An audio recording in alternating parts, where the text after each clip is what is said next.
an bɛ min fɔ a ye fɔlɔ yɛrɛ faga ye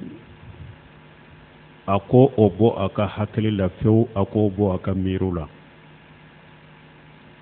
ciden ko mɔgɔ si kana saya nata ko tɔɔra dɔ jiginna i kan mɔgɔ si kana saya nata ka Ala deli ni saya ye ko parce que diɲɛ tɔɔra dɔ b'i kan ciden ko i kan'o kɛ dɛ gɛlɛya min b'i ka diɲɛ kɔnɔ i b'o dɔn i b'o de dɔn min b'i ɲɛ lagara i t'o dɔn dɛ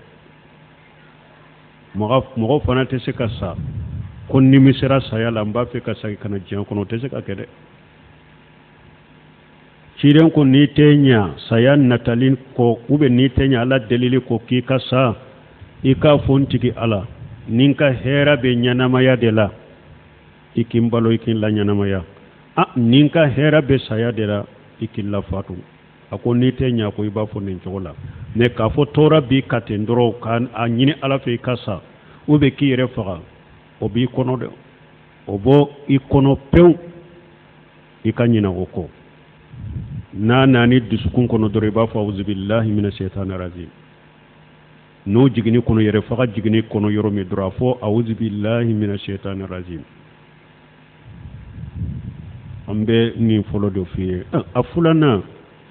min ye juru ninnu cayali i ka nafilaw la sufilaw la i ka sujuduw la Ala deli a bɛ se ka garijɛgɛ cogo min ka na ni sababu ɲɔgɔn cogo min i b'i ka juruw sara cogo min i ka sira Ala ɲɛ wa man yattaqillaha yaj'al lahu makhraja wa yarzuqhu min haythu la yahtasib gundo ni bange i ka sira Ala ɲɛ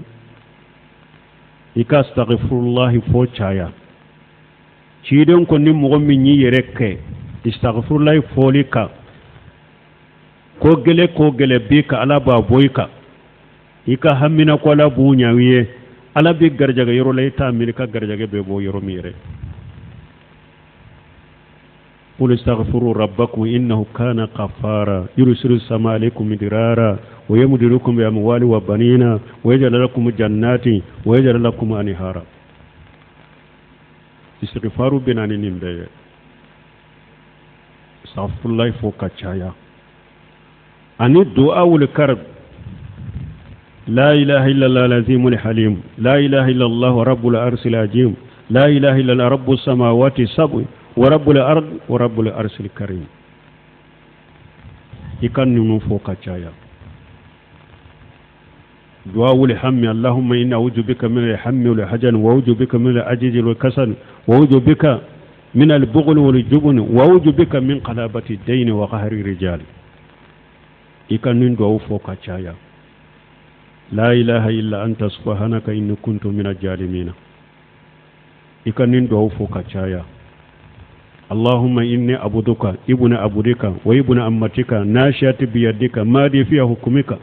أدل فيها قضاؤك اللهم إني أسألك بكل اسم هو سميت بها نفسك أو أنزلته في كتابك أو علمته أحدا من خلقك أو استأثرت به في علم الغيب عندك أن تجعل القرآن العظيم ربيع قلبي ونور صدري وجلاء هجاني وجهاب همي وغمي موتنين دعو فوكو فد سكاسي منو حمينو قمو منو بيلا على بوتاكا بويكا دونك نين دعو چايا